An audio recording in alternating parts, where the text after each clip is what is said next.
So if you're interested in getting undergraduate students to work with you in the laboratory, the best thing that you can do is advertise the things that you're doing in the laboratory. Talk about your research, go around to classrooms, put out flyers, maybe send emails or do seminars and things. Some of the most exciting research projects that our students have done have come from students seeing a talk from someone else and saying, I had no idea that I could do that. I would really like to do that as well. They contact the faculty member, and the next thing you know, they're working in the lab with them. Undergrad, they have very little exposure to research when I start with them. So first question is always going to be, do you know how to do research? And ask them what is their level of exposure and what they know so far. Then based on that, I try to kind of plan on how can I motivate the students. We're very fast about getting people involved right away. First day, we go through some basic safety training. We have a very systematic protocol for the first about 8 or 10 hours of their effort so that they are ready to go, safe, and they can start operating things freely. We then we start picking off some machines. Here's a machine you can operate with that we can get you trained in a matter of an hour that you can use on your own. Then what we do is we partner them up with someone who's been in the program 6 months, a year, 2 years, another student who's helping mentoring them that says, I'm working on this problem, come work with me. Within a few weeks, we try to flip that around where now they have their own problem that they're starting to work on. So first thing is always to find a project that's personally meaningful to them. In there, the students have to identify 3 to 5 things that are interesting to them, 3 to 5 topics, right? And then from each of those topics, identify 3 to 5 questions that are interesting questions about that topic. Go off and do some reading. And eventually they come with this list of somewhere between 15 and 25 questions that are not immediately answered in the literature, that maybe they don't have any idea how to tackle. And we kind of prioritize and we figure out which one is fun for them. Don't give them something that's overly difficult to do. Give them something that will help them be successful, that they're going to feel good about, but also has real value back to the rest of the group, that they could do some work, bring it back, and everybody's going to go, oh, this is great. This is what we want. This is what we need. And that allows them to have success.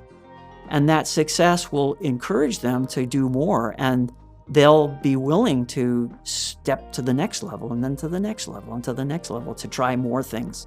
And give them a longer rope to go ahead and, okay, try this thing. Give them a little bit longer leash to say, go ahead, do this, to the point where you can just say, here, I'm interested in this information, or maybe this experimental result. It's really important to make sure that you support them. There's different levels of hand-holding that come with undergraduate research. Some faculty members like to be very hands-off and let the creative juices flow at the undergraduate level, but I believe that most undergraduates actually do need a degree of hand-holding that go along with that because they're not seasoned researchers. And so it's okay to help them along and show them where they're right and where they're wrong and to help them refine them, particularly when they're first in your laboratory.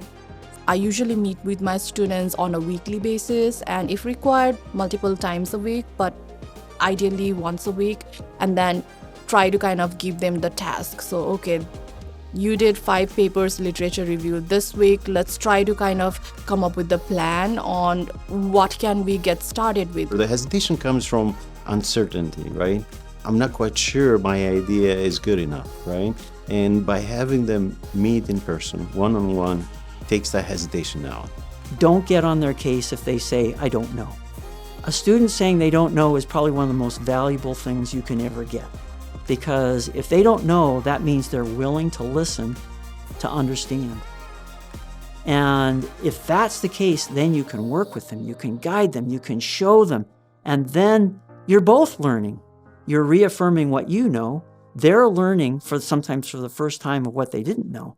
And together, that development of understanding is really, really important. And then there's a connection. You have a connection with that individual. So I think there's a couple of barriers that students tend to have whenever they are asked if they want to do a research project. The first is a time commitment, and that's something that's really going to have to be worked out between you as a faculty member, making sure that you respect the limits that the students have. Because a lot of times these students are going to be taking classes simultaneously and trying to balance that along with their research load if this is being done during the academic year.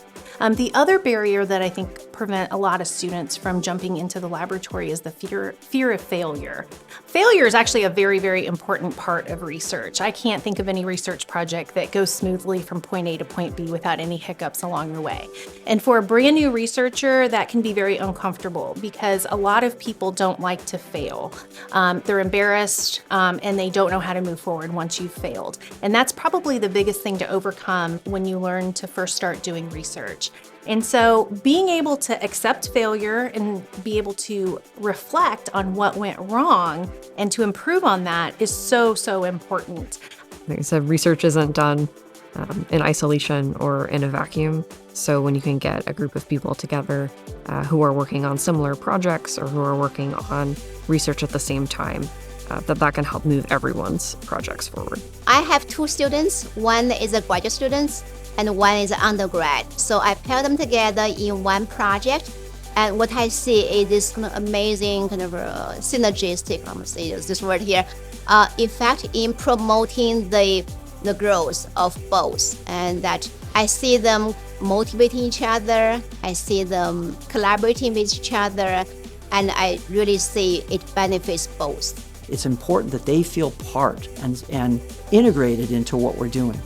And so that free willingness to exchange their ideas or their comments, that we're not going to put them down, we're not just going to squelch that input, we're going to seek it, we want that input, is really, really important. Students are looking to know that their work matters. They want to know that what they're doing on the bench or in the lab is significant in some way.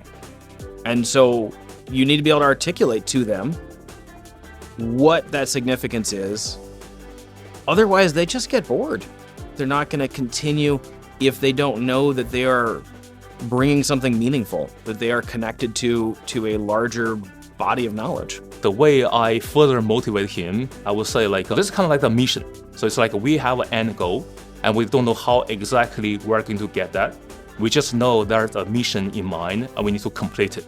If there is no any end goal or big picture to your research, it kind of eventually slows down the students because they start thinking, why are we even doing this? Nothing is gonna happen by completing this research. It's useless. So it's just like if there is some tangible outcome at the end, it gives them a motivation saying, okay, we get to help the community, or we get to publish a paper, and then we get to educate the people, or having something at the end is kind of motivating the students, and it gives them the purpose and goal why that research is important. I treat my students in my group as another colleague. I make sure that they know the big picture of our research. They know the end goal. And then when they know the end goal, I ask them to look around and find the needs and find the problems of reaching to that goal. And then when they find those problems, now we say, okay, now we should plan together to solve those problems and overcome those issues. The reason that people do research is because they want to solve some sort of a problem. And throughout the entire process of doing research, you have to make sure that everything that you're doing funnels in and gets you towards the direction of finding the answer to that. So the entrepreneurial mindset is actually having some sort of a context to go along with the work that you're doing. So not just doing research for research's sake, but trying to figure out how that's going to fit into the big picture.